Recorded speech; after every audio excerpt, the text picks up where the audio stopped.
the Alliance of American Football You knew I was going to talk about it. started this past weekend, and even though there were some blowouts, especially the Orlando Apollos, and then you have the Memphis Express who didn't score at all.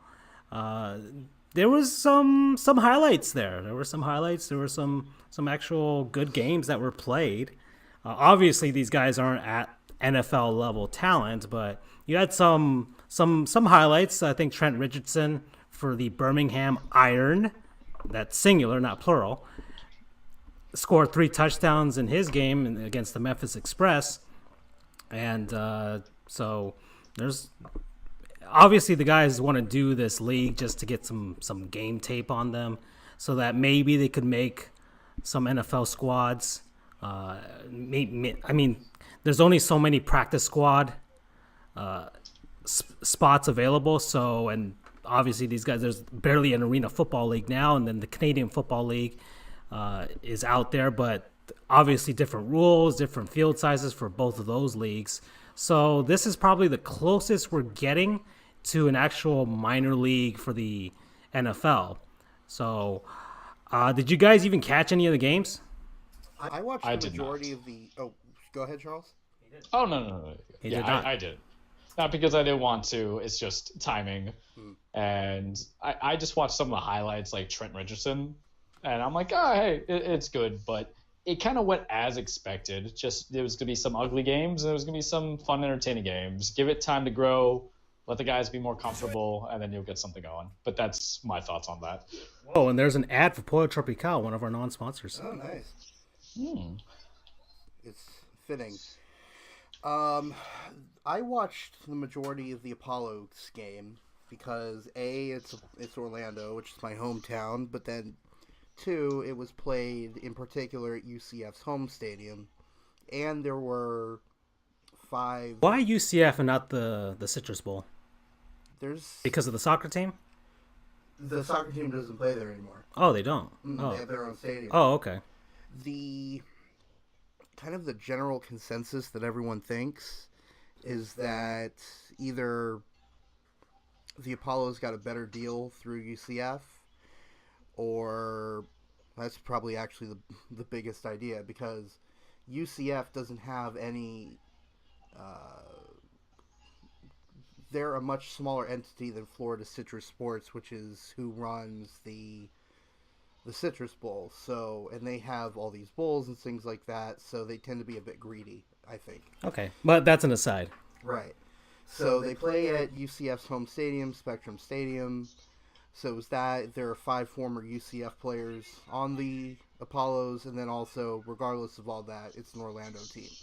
So naturally, I'm going to support them. So I watched most of that game. I most had to go step away every couple of minutes or so, every now and then, but I watched that game pretty much from end to end, and that was fun. They had the Orlando special. There was, if anyone knows the Philly special from Super Bowl 52, where a almost kind of, it was a modified Philly special. The quarterback handed off the ball to a running back who did a jet sweep to the left, and then someone from the left side runs around, gets the ball handed off to him by the running back, who then throws the ball to the quarterback, who was kind of playing as a decoy, playing possum, and then just shows up out of nowhere in the end zone for a touchdown. And it was a bit before my time, but a lot of people are saying that this is very much a Steve Spurrier type of offense, fun and gun from back when he was with the Florida Gators. And that would make sense since, well, he's the head coach. So that was fun. I think overall, there was a big hit in the San Antonio Commanders, San Diego Fleet game that everyone has started saying, all right, the AAF is already better than the NFL, because there was a huge hit that literally took the quarterback's helmet off. It was. I mean, we're gonna see it right now. I just have the Birmingham Iron Memphis Express game highlights going, but From what I'm hearing from sports radio right now, especially former NFL players, there's some former NFL players who are training these guys and are actually coaches on this. I think Mike Singletary's a coach for Memphis. Yeah, I think yeah, which doesn't bode well for his return to the NFL if that's the performance they're going to give every night. But there's I think who was it, Chris Chambers was training a lot of these guys. I don't know if anybody remembers him, but a player we can remember to forget. He played for the Dolphins. I think he was he was a Pro Bowler one year as well. And from what it seems like, this aired on CBS Sports and NFL Network as well. So that kind of gives me hope that maybe the NFL can look at this as a sort of G League. If anybody doesn't know, G League is the NBA's minor league system, and before the NBA didn't have a minor league system, and now for I guess maybe like 10 years now, they've had a development league, and players are actually coming out of it.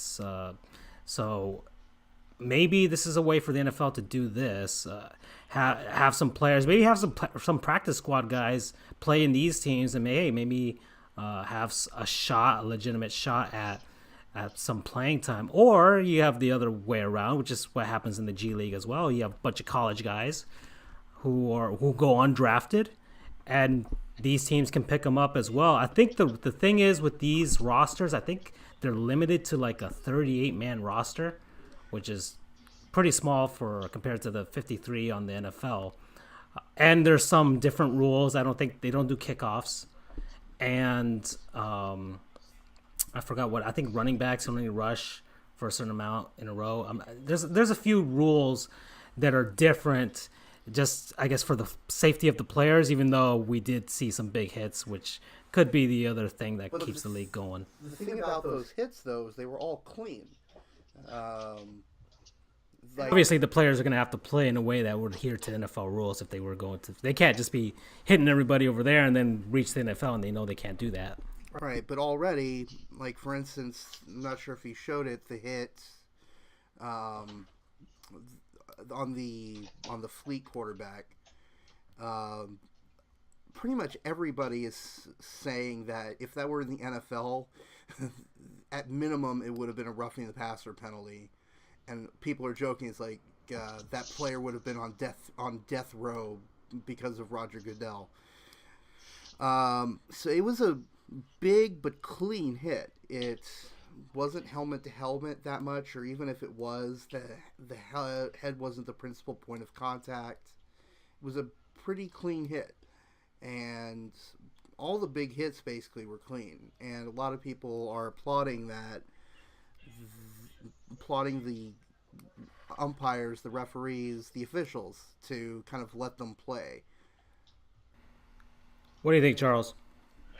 I mean, the rule changes sometimes kind of lead to some bitterness. Like it puts kickers at a futility position because they go for automatic twos, I believe, when they score a touchdown. So it's always going for the extra point. It's either that or they go straight to 7. But I think it's always the 2-point conversion they go for.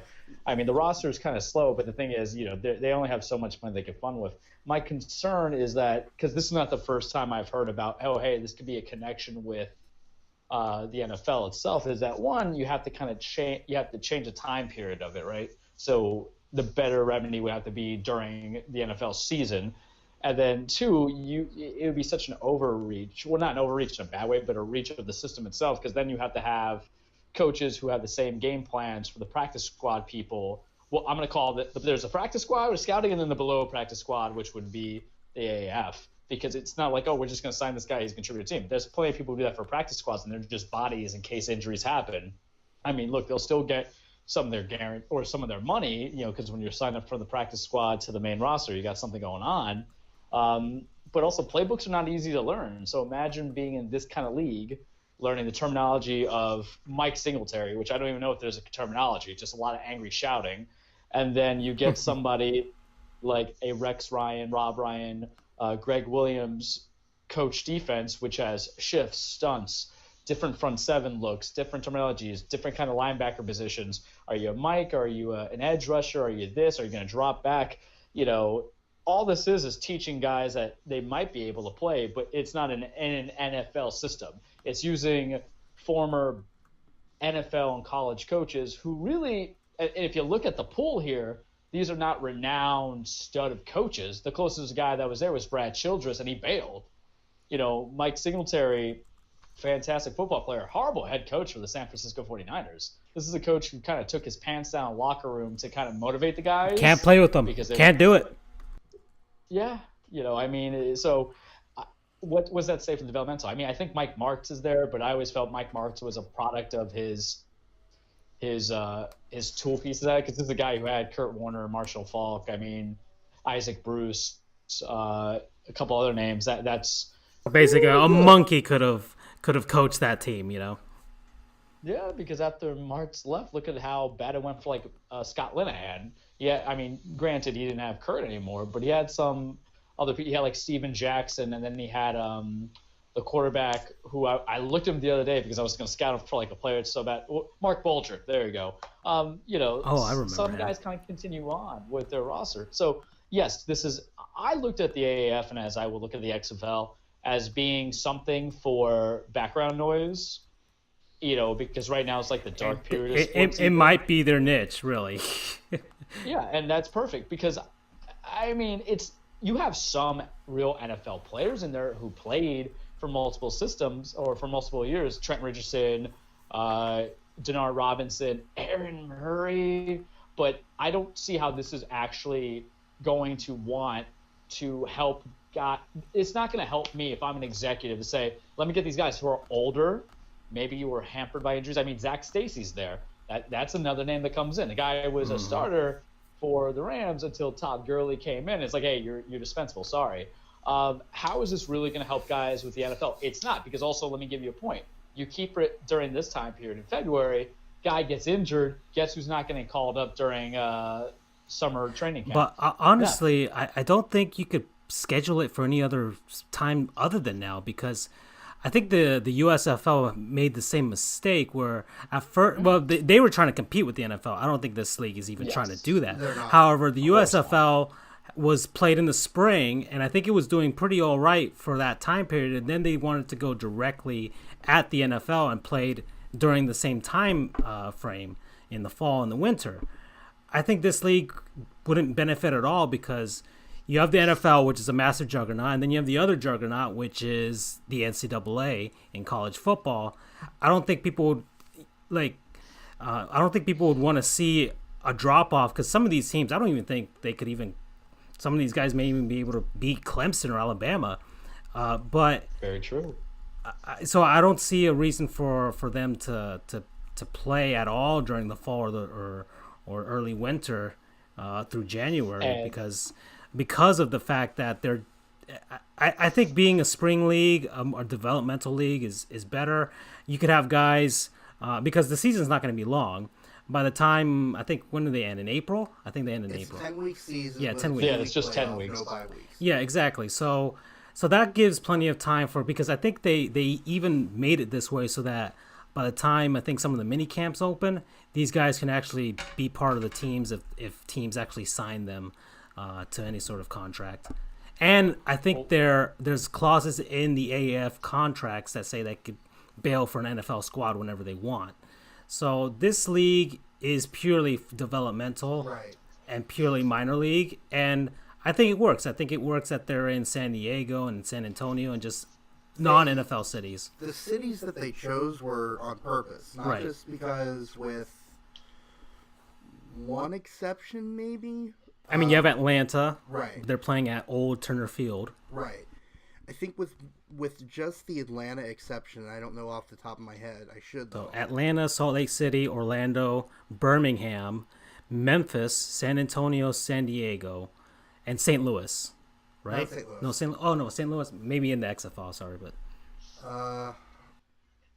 But two reasons why this was designed to be a spring league. One, all of these cities are in the south and are in fairly temperate areas. The furthest north city is Salt Lake City. And that's the furthest. Well, no, San Diego's the first west. Sorry. Right. And second off, As you mentioned, there's no conflict at all with either the NFL or NCAA or any pro football league for that matter. And the hope behind this was to make this a development league. So, who knows how it'll go. And like you had mentioned, the rosters have clauses in them saying there are a lot of guys who are technically on NFL practice squads, and they're also playing in the AAF right now. So it's meant to kind of be a go-between almost. I heard some people would say that we should pronounce it double AF, which I think rolls off the tongue a little better. Double AF? Yeah. Or people just call it the Alliance. It sounds like double A baseball, you know? Mm. All right, any more thoughts on the AAF? I mean, it's only been 1 week. We'll see what happens next week. Maybe Memphis can actually score a point. I got one to talk about. Okay. Because you guys mentioned it, where you guys didn't think that some of these guys could be a college guy. They want it to be a developmental league, but there could be a problem because there's been some rumors, and I don't think it happened this season, but it might happen in future seasons, like a year or two from now, of just expanding the game day rosters and the practice squad rosters. Because these guys are a little bit older, they weren't good enough to get signed on. So what happens is, if you expand practice squad rosters, if you expand game day rosters, the guys who are already in that year's draft or the prior year's draft that didn't get signed or had some issues, they're going to flood it. Not 28-year-old Zach Stacy, right? Not Bernard Robinson, because I know they also want this to be a feel-good story, but maybe it's because I've seen the movie Annie too many times that no one wants to go adopt a Ginger. Sorry, no one's going to want to adopt a Trent Richardson, especially if there's more avenues. So I think it's good, but there's complexities in football, and also that you still have younger guys and you get from the drawing pool, right? Pretty much like the G League, like the NBA G League, as far as college players and maybe, I don't know, well, not international as far as football, but maybe even some Canadian football players could even come down here and try and develop themselves. Yeah. Alrighty, so yeah, we'll see what happens. And so far, I think, as far as the first week, I think it was a success because people are actually talking about it. There are people who are, quote-unquote, pledging their alliance to various teams already. I mean, I haven't. Gosh, what team would I even go for? I mean, there's Orlando, obviously, but Steve Spurrier coaches them, so I don't think I can do that, being a Seminoles fan and alum. So, I mean, San Diego, just because F you, Spanos. So maybe even San Antonio, because they're the closest city to El Paso.